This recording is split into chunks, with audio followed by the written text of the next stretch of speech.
Jason with Huck Outdoors, and today we are at the Providence Mountain State Recreation Area. You can see the building behind me, that's the visitor center. Then look at this view out here. Hopefully the sun's not blocking it too bad, but you can see out forever out there in the Mojave Preserve. We are here today to do the Mitchell Caverns. They were shut down for quite a few years and they reopened back up at the beginning of November. They do tours on Saturday and Sunday only. 2 tours a day with 15 people a tour. So we're gonna head out in there and check them out.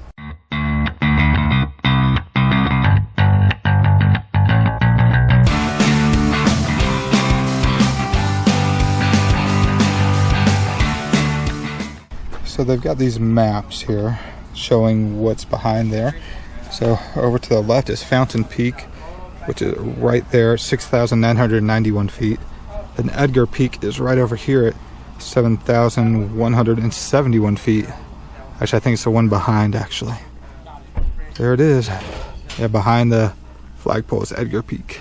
Jack and Ida Mitchell, they're actually the ones that named the caves here. Originally they were called Crystal Caves by Jack because of all these calcite crystals we might see while we're in there. Now, Jack Mitchell, he'd been out here before, in the 20s actually, and while he was out here he put 4 mining claims on this land that we have as a state park right now. Now, Jack and Ida actually moved out here in 1934 in the middle of the Great Depression. They were both in their 50s and they were kind of looking for a new start on life. Jack always called it a second honeymoon. And they actually came out here and they put all their stuff in their Model T, not a whole lot of stuff back then, and they came out here on Highway 40 and then they just took off. You know, there weren't any roads back then, so Jack was actually the one that built that road you guys took to get up here from Highway 40. And of course that took him, he said it only took him a day, might have taken him a little bit longer. He did it in summer, so it was pretty hot back then. And fortunately he had plenty of water, but he ended up over at Essex, which is another 6 miles away, and one of his friends came by and picked him up, took him back up here. Jack loved to build stuff. He actually built all of the stone buildings that you see up here. What's now the visitor center was the first building that he built. When Jack and Ida first came out here, they didn't have those buildings, so they stayed in tents for almost a year, eating nothing but jackrabbits and whatever they could find out here. It was pretty rough living. So all those stone buildings are all original, but I should mention that every building except for the visitor center is off limit because the other buildings are now ranger housing. Now, Jack came out here, you know, in 1934. He was hoping to make some money off of the tourists on Route 66. So he and Ida actually ran what they called a desert resort for about 20 years, from 1934 all the way until 1954. And by 1954, you know, the economy was better. They were making a little bit more money, but they were both in their 70s. And you guys can probably imagine it was pretty tough. Running a resort out here, just 2 of them by themselves. It was a lot of upkeep. So they figured, well, maybe it's time for us to sell this property. You know, it could become a park. We could move back to LA. Well, they were considering doing that. They were making some negotiations with the state parks. And later that year, Jack was actually killed in a freak accident. Just a few months after that, Ida sold the property to the state parks. She moved back to Texas. And this became a state park in 1958. So right here we can get a really good look at the eyes of the mountain. So when Jack took people on tours, he would actually take people through the left eye right over here. And you guys could even see across the way, we've got a really big pile of boulders in there. So what Jack would have people do, he had ladders set up going up and then down the other side. So people would have to go way up and then way back down. Of course, once the state park acquired this land, they said, you know what, we can't have people doing that, that's just way too dangerous. So they actually blasted this right eye just a little bit with dynamite so that it'd be a lot easier for people to go through. Before then, the right eye actually used to narrow down to a little crawl space, and it wasn't really a good idea to get people to crawl through that little tiny hole to see the cave. So the Native Americans have actually been in this area for a very, very long time. And they've actually used caves as a way to get away from the elements. You know, it gets very hot out here in the summer, very cold and windy in the winter. So not just these caves that we're going to see today. The native people used caves all over this area, all over these different mountain ranges, as a way to escape the elements, and as a way to store food, and as a way to leave offerings for the spirits. We'll talk about that in a little bit more detail later on. This is the left eye of the cave. So Jack would take people up that first pile of boulders, and then all the way down here, and then down to the bottom of the cave. So you can see from here, this is why the state parks didn't want people to go in this way.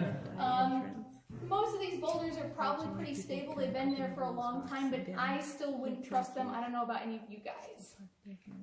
So we're not going to go that way today, unless for some reason we absolutely have to. I found one of our tiny little cave bugs right here. It's kind of like a little shiny drop of honey almost. It's a little hard to see. He's kind of curled up because he does not like the light. So what we're looking at right here, this is something called a nyptis beetle. This cave, this is the first of the two caves we're going to see today. This is actually called Eva Cave. And Eva Cave actually comes from a Chemehuevi word, Enelkiva or Enelkeva. I'm not sure of the pronunciation. Well, what that's usually translated to mean is devil's house. When that water comes into the cave, it leaves behind some of that calcite on the ceiling, and then when the water falls down, it leaves a little bit of calcite on the ground too. And over thousands and thousands of years, what that does is it creates stalactites, stalagmites, and columns. Wow. Now, stalactites and stalagmites, these are actually very common formations in caves all over the world. We've got really nice examples we're going to see on our tour today. And right here in front of us, some of you guys already noticed before I turn the lights on, we've got a big, huge column in front of us. And what that is, that's a stalactite, because they have to hold on tight, and a stalagmite, because they might reach the ceiling, and over thousands of years, they touch and they grow together. And only about 1 in 40,000 caves has a column. So this is a pretty uncommon cave formation to see. So this is a really cool little corner of the cave. Not just because this is usually the place where we see the nyptis beetles and the pseudoscorpions, but because we've got a couple really weird formations in here. The first one that we see in front of us, this is actually called flowstone. It forms the same way as a stalactite, but instead of having that drop of water fall straight down, it runs down the sides of the walls or down boulders. So over time, that calcite builds up, and it kind of creates this frozen waterfall shape. So this is actually something, like I said, you will see in other caves. It's pretty common, and if you come back in the summer, this is going to be really, really wet. So it's not growing right now, but it does grow seasonally. Now, something else we have in this room that's pretty weird that I haven't seen in any other caves is something above us called a helictite. We've got a few right up there. You can see they look like stalactites, but they're kind of growing side to side and kind of sticking straight up in the air. I always think it looks like a bunch of starfish stuck together.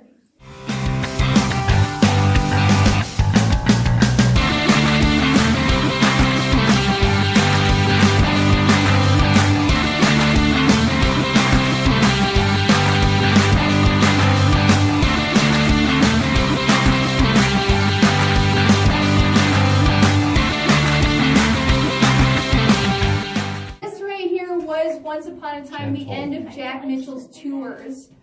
This part where I'm standing was actually altered by humans. The state parks put in a tunnel that connects the two caves we're going to see, so people would be able to see one and the other, and they wouldn't have to walk all the way around the mountainside.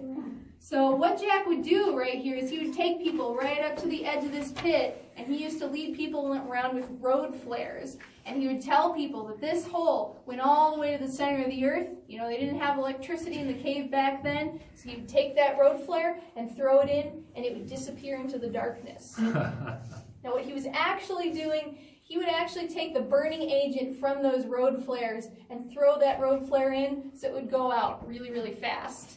And sometimes that road flare would actually light other road flares down there on fire. So you get this big massive fire, and Jack would tell people, oh, there's an updraft coming from the center of the earth. We have to get out of here before we're sucked in. So he'd rush everybody out of here so they wouldn't see the road flares.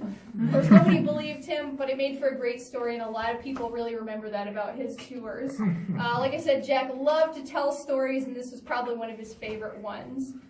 This is definitely not a bottomless pit, though. It's maybe 30 feet deep and about 100 feet long. Of course, if you did fall down there, you are still going to get badly injured. And once the state park acquired this land, they actually pulled hundreds of road flares out of there over those 20 years that Jack took people into the cave. So, again, another awkwardly shaped room. This is actually called the Fallen Stalagtite Room, which is kind of ironic because this room has more intact stalactites than any other room in the cave, as you guys can see.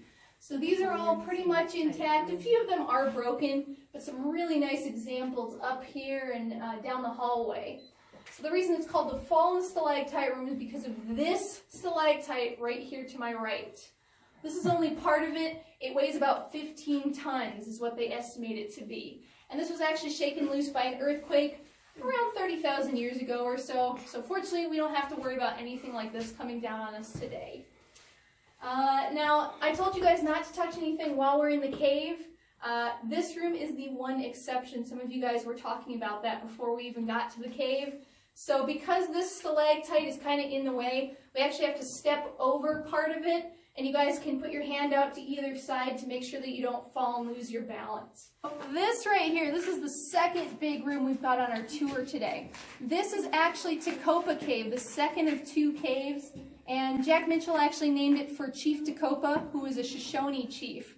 Although Jack would tell people, you know, once upon a time Chief Tecopa came in here and consulted with all the tribes and had them go down into the valley and attack wagons. That is not true at all. That was the Mitchell Caverns. Hope you guys all enjoyed it. It's a great place to take your family out to. It's $10 a person. Tours are only 2 days, Saturday and Sunday. They have 11 o'clock, 2 o'clock, 15 people per tour.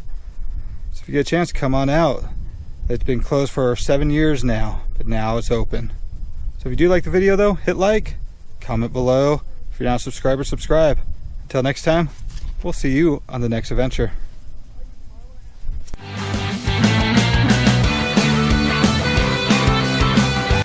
Come on out. The weather's fine. Beautiful day in my neighborhood, Charlie. So, if you like the video, hit like. If you want to leave a comment, leave a comment. If you haven't subscribed, subscribe. Till then, catch you on the next adventure.